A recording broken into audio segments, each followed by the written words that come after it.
pocos lugares en el planeta, ¿verdad?, concentran tanta actividad geológica tan intensa y al mismo tiempo tanto misterio como Baja California Sur. Sí, es una península que está, pues, siempre moviéndose. Exacto, escenario de fenómenos sísmicos súper notables y también, pues, de historias que, híjole, desafían la explicación fácil, ¿no? Definitivamente. Hoy vamos a explorar justo eso, la compleja realidad geológica de Baja California Sur. Veremos desde su base tectónica hasta los enjambres sísmicos recientes, como este que hubo en Los Cabos. Ujú. Y sin olvidar la enigmática falla del silencio.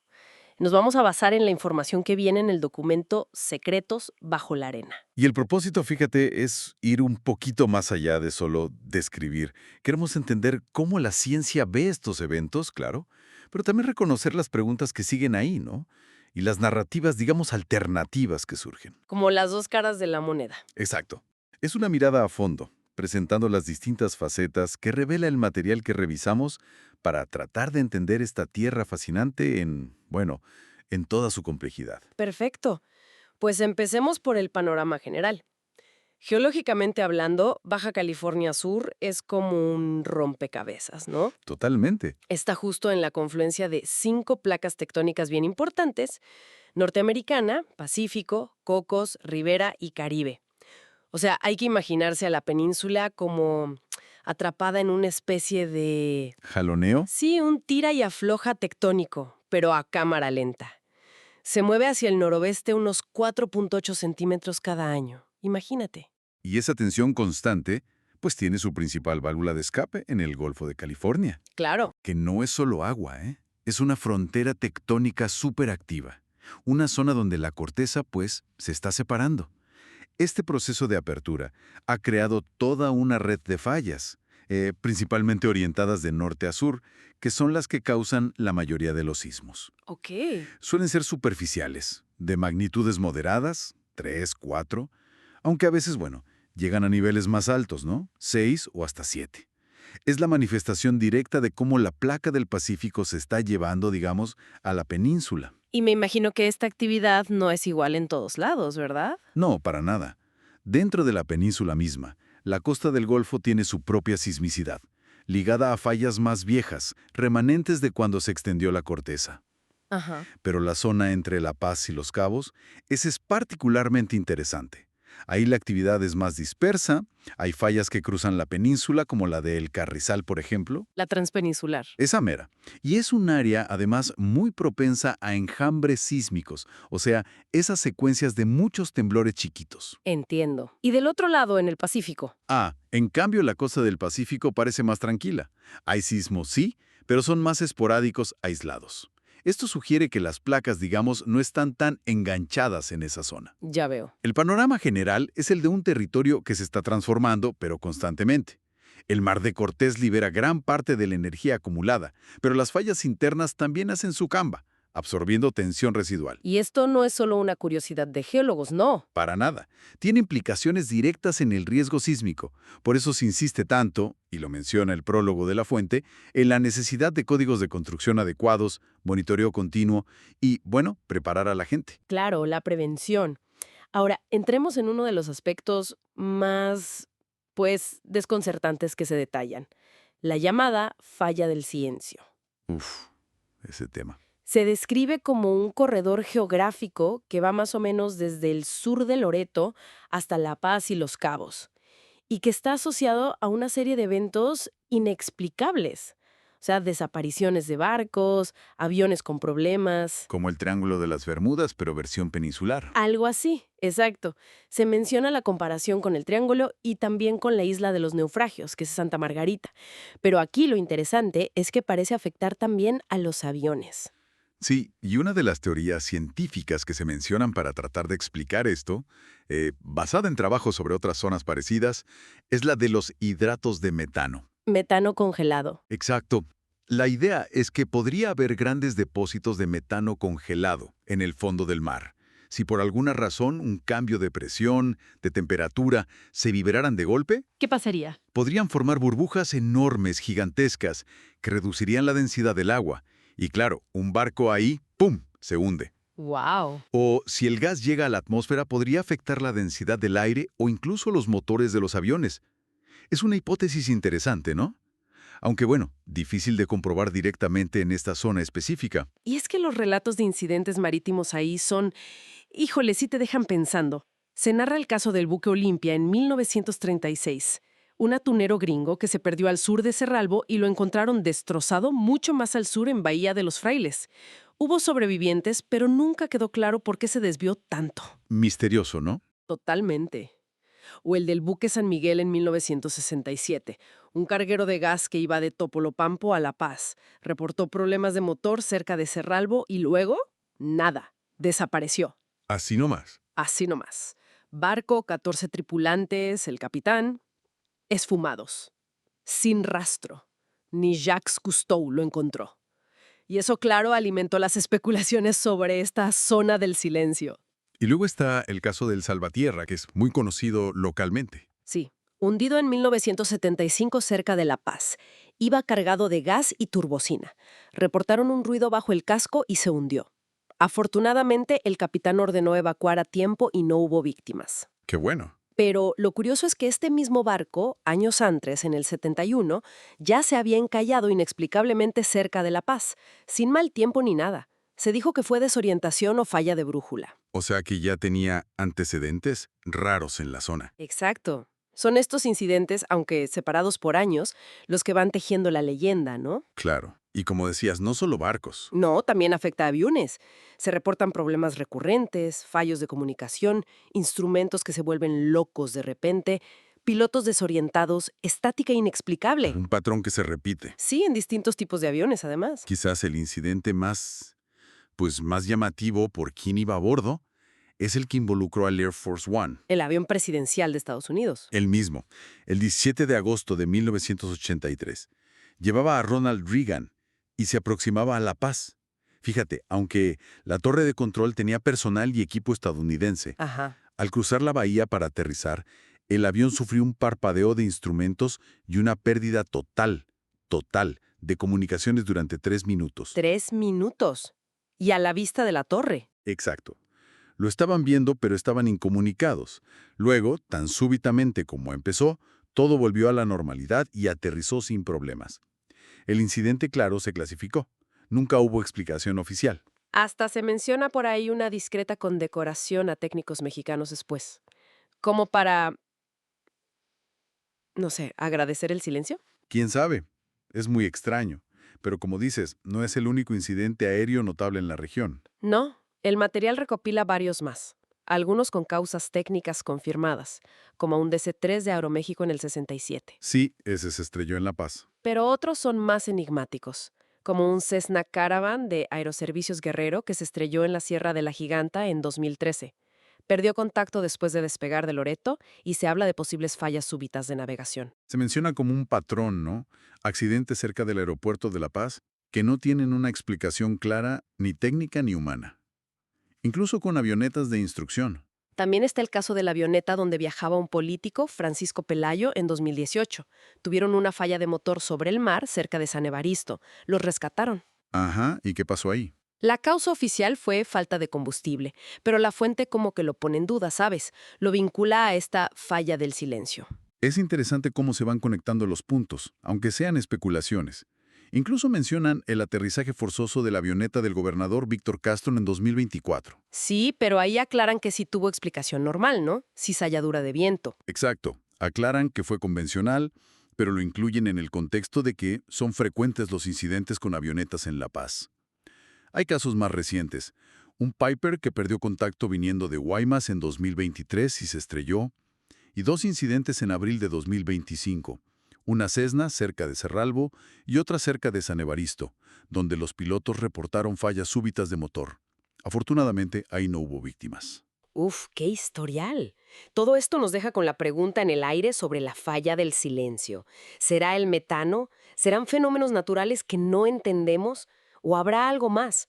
¿O simplemente falta investigar bien estos patrones? Muchas preguntas abiertas, sí. Pero bueno, dejando un poco los misterios aéreos y marítimos, enfoquémonos ahora en los terremotos. Eventos más tangibles, digamos, que también han marcado la historia de la península. Empecemos por La Paz. Sí, el sismo del 30 de junio de 1995, magnitud 6.2. Ese se recuerda como un antes y un después. La gente sintió un rugido subterráneo muy intenso. Si lo describen así, Hubo daños menores, pero sí generó mucha ansiedad, sobre todo por la réplica fuerte de 5.4, que vino después. Un reportero de la época, Elías Medina, lo describió como un estruendo poderoso, como si viniera de las entrañas de la Tierra. ese sismo fue clave, fíjate.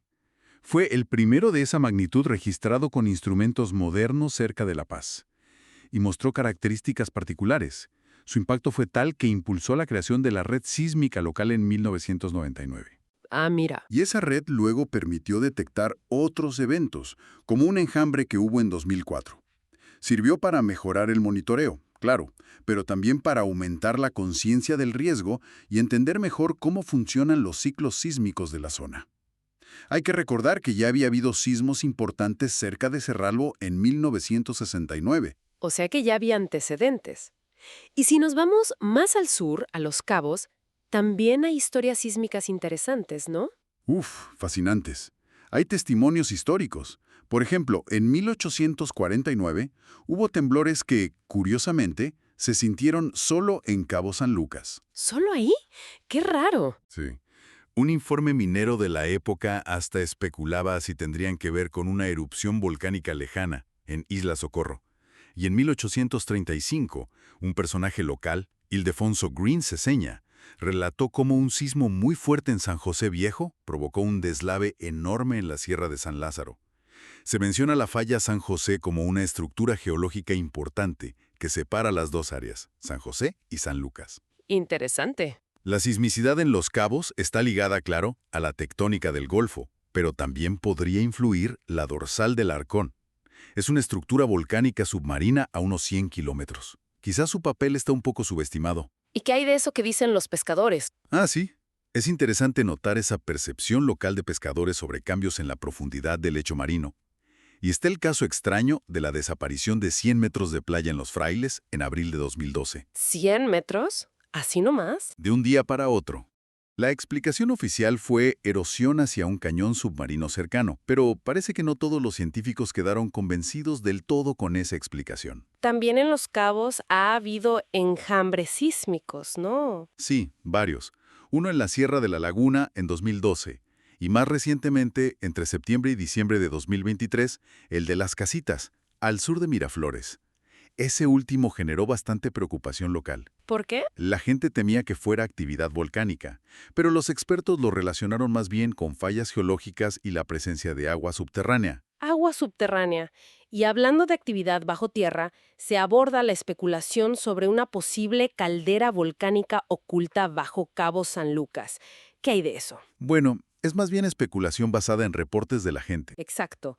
La gente reporta temblores muy localizados. A veces ni los registra el Sismológico Nacional. Algunos vecinos creen que eso ha causado daños estructurales, como en una alberca pública que tuvieron que reconstruir.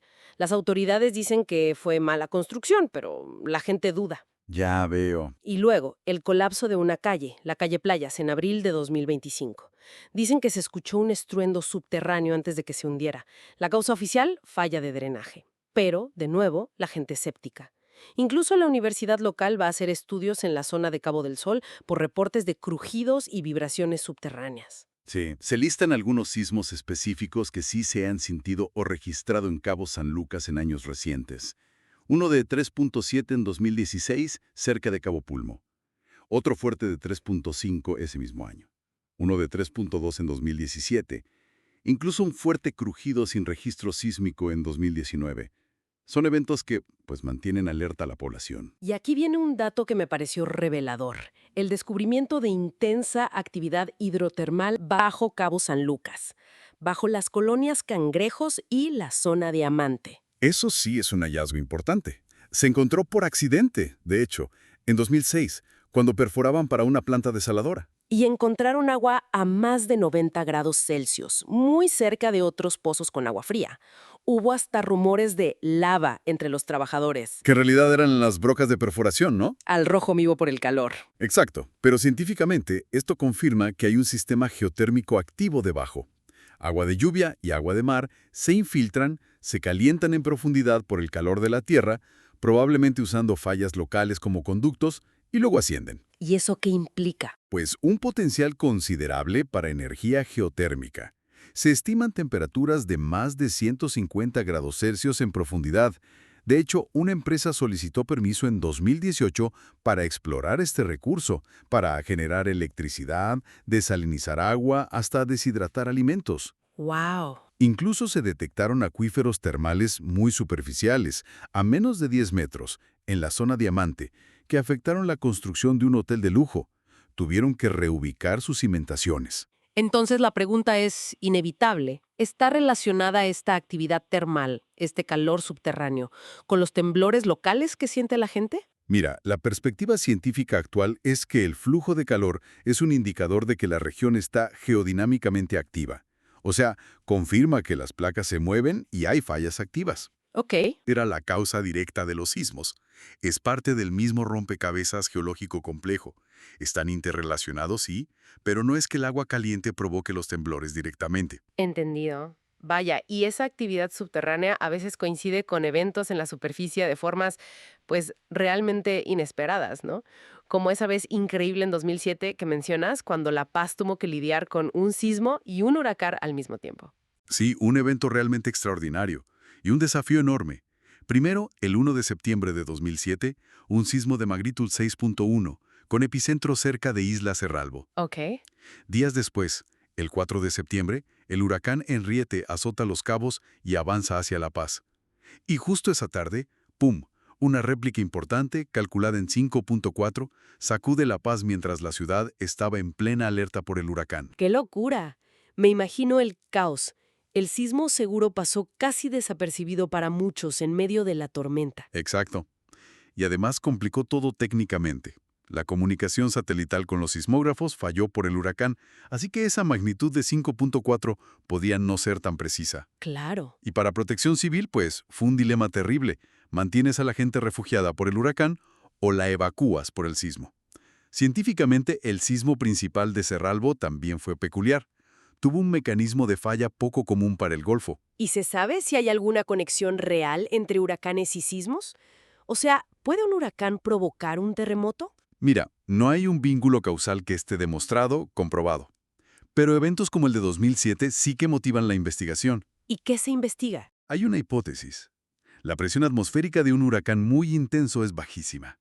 Esa baja presión podría, en teoría, reducir la presión sobre las fallas geológicas que están abajo, alterar la presión del agua dentro de las rocas y, potencialmente, facilitar un deslizamiento, o sea, un sismo. Interesante. Es una idea que se sigue estudiando.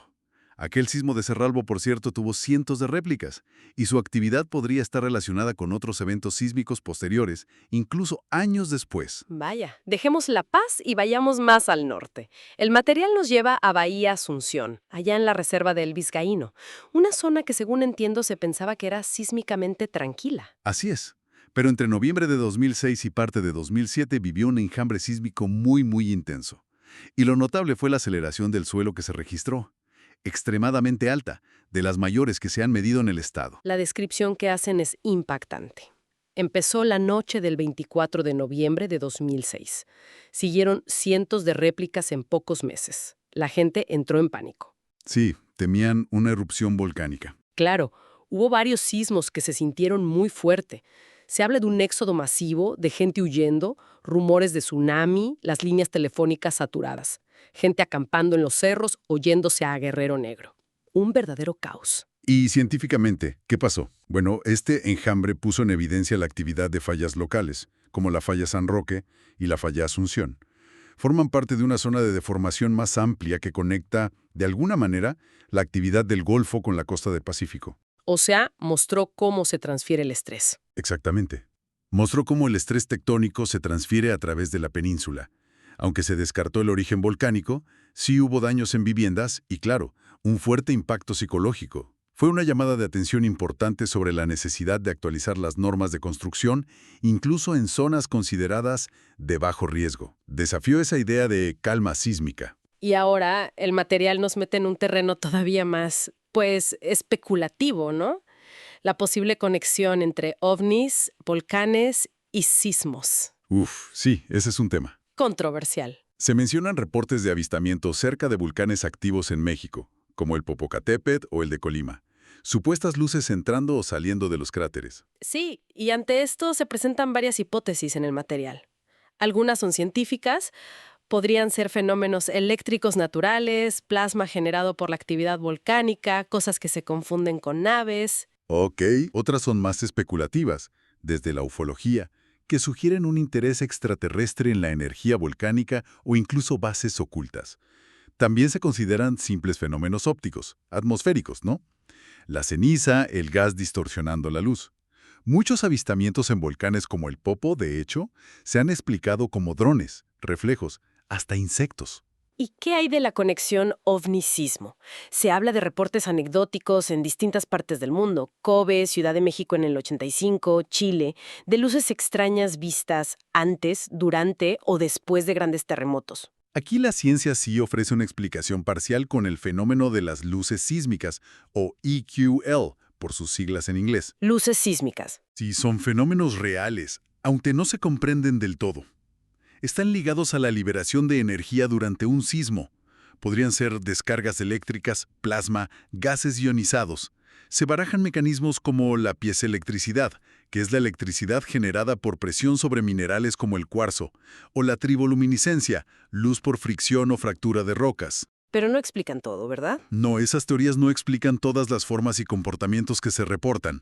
Las teorías ufológicas, en cambio, hablan de monitoreo, interacción alienígena, bases subterráneas. Pero el consenso científico es claro.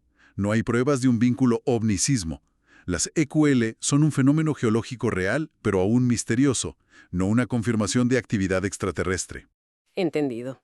Y dentro de este contexto de lo inexplicable, de lo anómalo, se presenta la historia de un personaje local de San José del Cabo, Paulino Montaño. Correcto. Una persona conocida allá por sus fotografías y testimonios de avistamientos ovni, especialmente en un lugar llamado Cerro de las Chivas. El narrador del material describe su interacción con él, cómo al principio era reservado y luego compartió sus experiencias por WhatsApp. Y la historia personal de Montaño es, bueno, realmente extraordinaria. Según su relato, él sobrevivió a un envenenamiento accidental con sosa cáustica. Y después de eso fue visitado por 3 seres altos de aspecto blanco. ¿Seres? Sí, dice que lo llevaron en una nave al estero de San José, le inyectaron un líquido fluorescente diciéndole que era por su bien y que eso le cambió la piel. Afirma haber visto a los seres observar una pantalla, notar una figura femenina, luego lo dejaron caminar por ahí, vio a otros seres desaparecer y despertó en su casa curado. Cree que estos seres guían sus fotografías ovni desde entonces. ¡Wow! Este tipo de relatos, fíjate, a menudo se vinculan con conceptos como el de ciudades intraterrestres. Civilizaciones bajo tierra. Exacto. Es una idea presente en muchos mitos, en el esoterismo. Civilizaciones avanzadas viviendo bajo la superficie. Las teorías sobre por qué no las vemos van desde que existen en otra dimensión o vibración hasta que usan tecnología de camuflaje o barreras psíquicas. ¿Como Shambhala o El Dorado o algo así? Exacto, se mencionan esos paralelos históricos. Y figuras modernas que hablaron de cosas similares. Por supuesto, el material subraya la falta total de evidencia empírica para estas ideas y apunta a posibles conexiones con experiencias traumáticas personales o estados alterados de conciencia. Y la afirmación central de Montaño, según el texto, es que bajo San José del Cabo existe una de estas ciudades invisibles, con accesos en el Cerro de las Chivas y en el Estero, y que él es como un custodio de umbrales. Un guardián. Sí, incluso dice que la boca del estero no se abre y cierra por las mareas, sino que la controlan estas naves o portales. A pesar de lo increíble que suena, se menciona que sí existen reportes locales de luces o sonidos submarinos extraños en esa zona. También se añade que Montaño ha mantenido un perfil bajo públicamente desde principios de 2025. Y aquí viene la conexión con nuestro tema sísmico. Montaño afirma que el reciente enjambre en San José del Cabo no se debe a causas humanas, como explosiones por construcciones, una teoría que circuló por ahí, sino que está ligado a la actividad de esta supuesta ciudad subterránea, en un eje que iría del Cerro de las Chivas a Palmilla y al Estero, dado fenómenos atmosféricos inusuales coincidiendo con la actividad sísmica. Y más importante aún, señala que el propio Servicio Sismológico Nacional documentó anomalías en la frecuencia y el comportamiento de este enjambre a partir de septiembre de 2024, que desafían las explicaciones convencionales y apuntan a una geofísica local compleja que necesita más estudio. Qué interesante. O sea, que hasta la ciencia oficial nota cosas raras. Sí, que no encajan del todo con los modelos habituales. Y para añadirle otra capa de extrañeza a todo esto en San José del Cabo, se menciona el anuncio del movimiento raeliano en 2023. Querían construir una embajada extraterrestre ahí. Sí, lo recuerdo. Dijeron que tenían los fondos y que el contacto era inminente. Y un representante hasta predijo avistamientos ovni sobre los cabos, que según el texto ocurrieron y afectaron vuelos en mayo de, bueno, no especifica el año.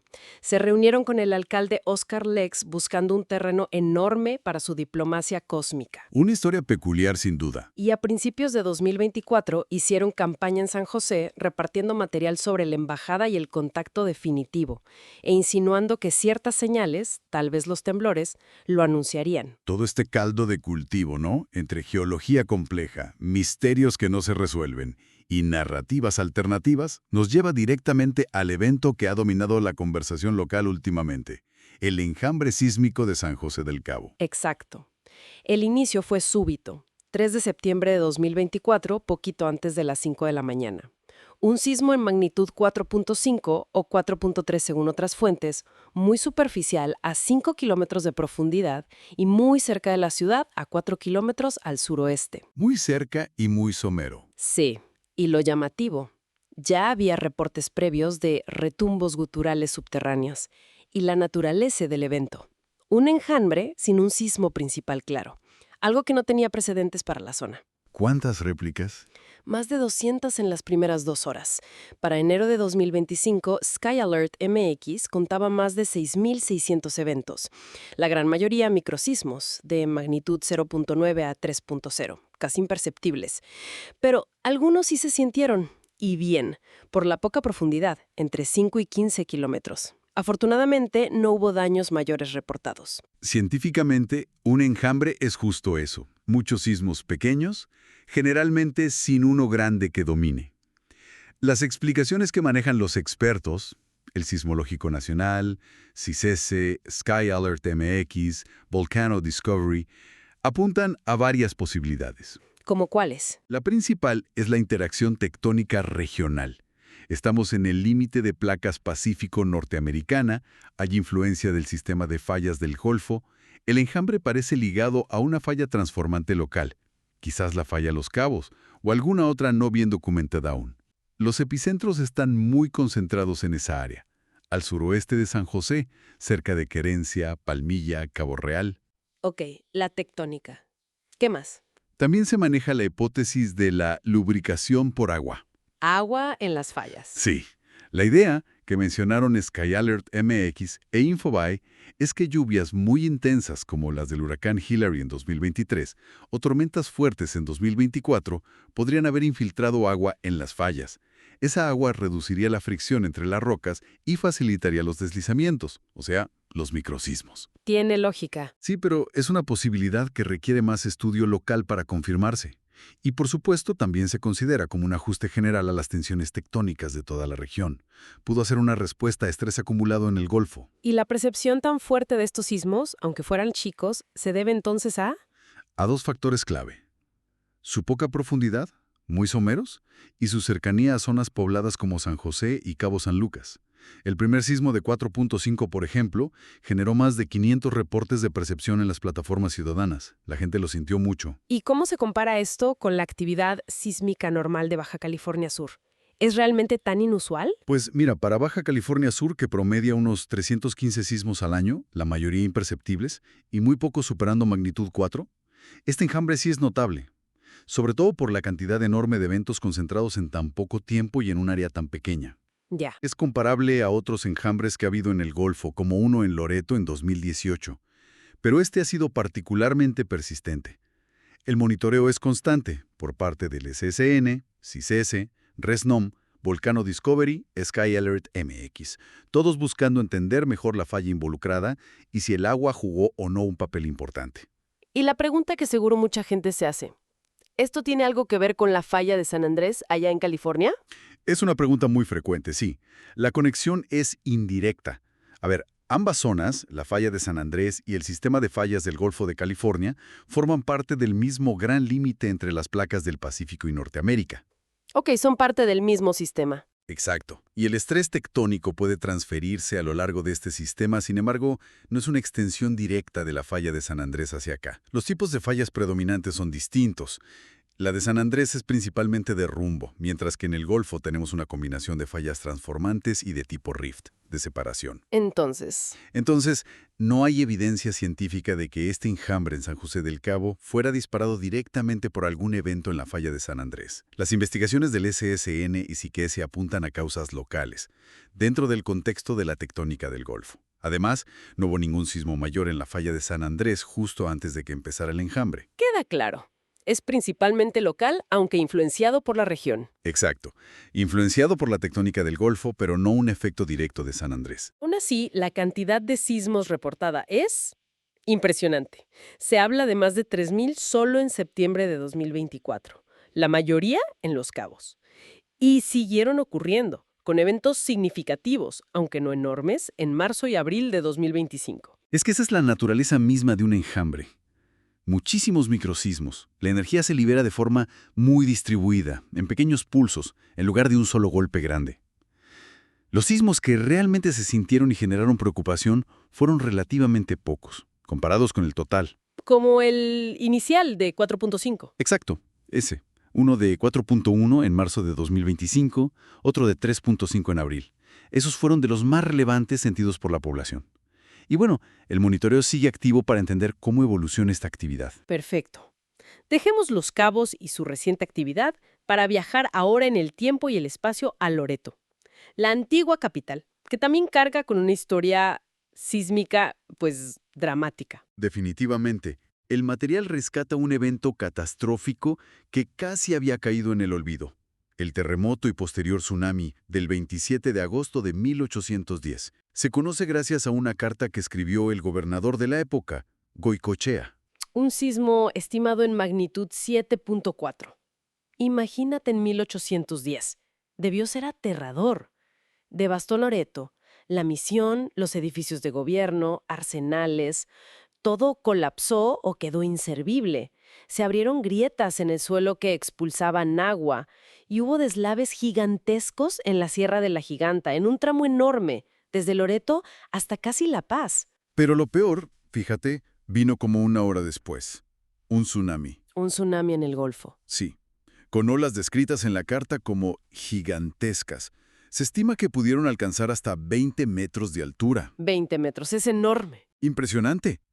Arrancó de sus 4 anclas a un barco, el Bergantín activo, que estaba en Puerto Escondido.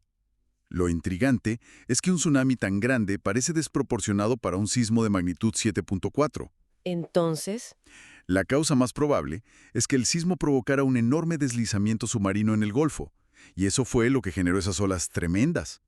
El impacto fue regional, se sintió y causó daños a cientos de kilómetros. La falla causante probablemente está en el Golfo como la falla de Farallón, a unos 90 kilómetros al este de Loreto. qué evento tan brutal.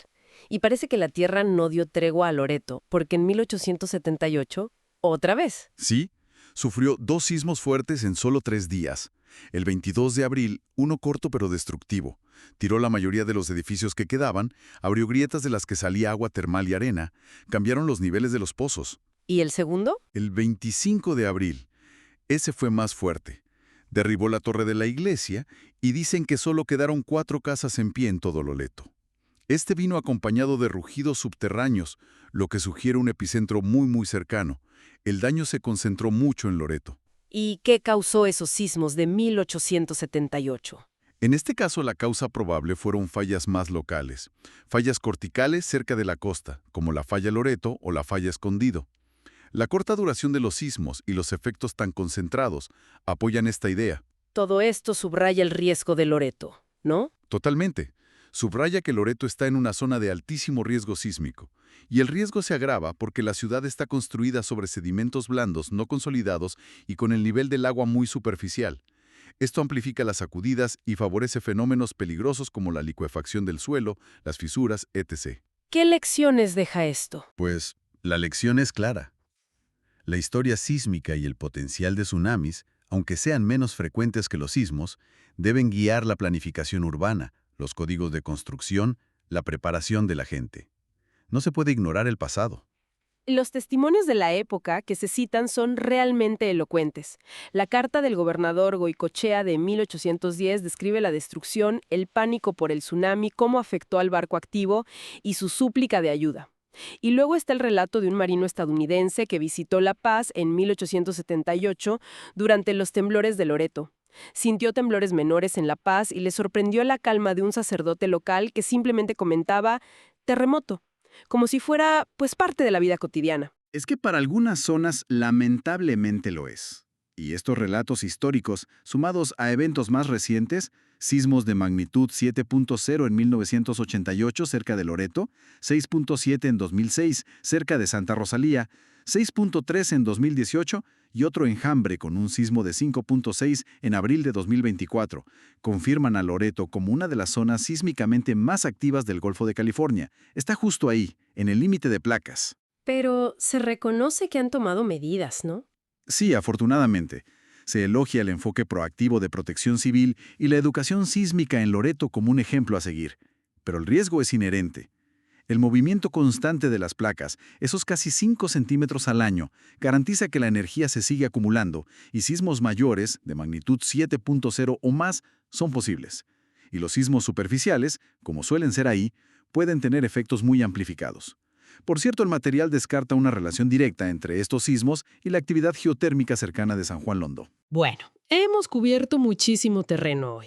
Desde la compleja danza de placas bajo la península, pasando por el enigma persistente de la falla del silencio y sus inexplicables incidentes, Sí. hasta los terremotos históricos y recientes que han dejado su huella imborrable en La Paz, Los Cabos y Loreto, sin olvidar el actual y desconcertante enjambre sísmico josefino. Que sigue dando de qué hablar. Y esa extraña mezcla con reportes de ovnis y narrativas que están, pues, al margen de la ciencia convencional.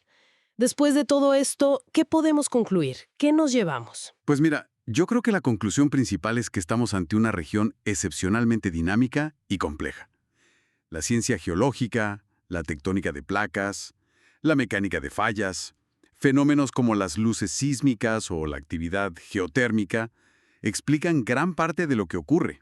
Eso es innegable. Pero, como hemos visto a lo largo de la charla, quedan preguntas importantes sin respuesta definitiva.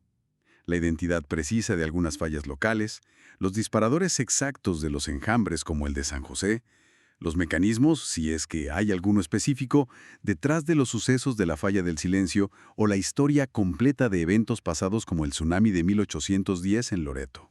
Todavía hay mucho por descubrir. Muchísimo. La investigación constante y, sobre todo, la preparación ante los riesgos conocidos son fundamentales aquí. No se puede bajar la guardia en una tierra tan viva. Y, para quedarnos pensando, una reflexión final que me surge de todo lo que exploramos en Secretos bajo la arena. En esta península donde confluyen de manera tan única una geología tan activa, misterios históricos que se niegan a desaparecer y reportes constantes de lo inexplicable. ¿Qué otras conexiones más profundas, qué otros fenómenos que aún no descubrimos podrían estar esperando ahí, ocultos bajo la arena, a que se den las condiciones adecuadas o quizás a que aparezca el observador correcto para revelarse?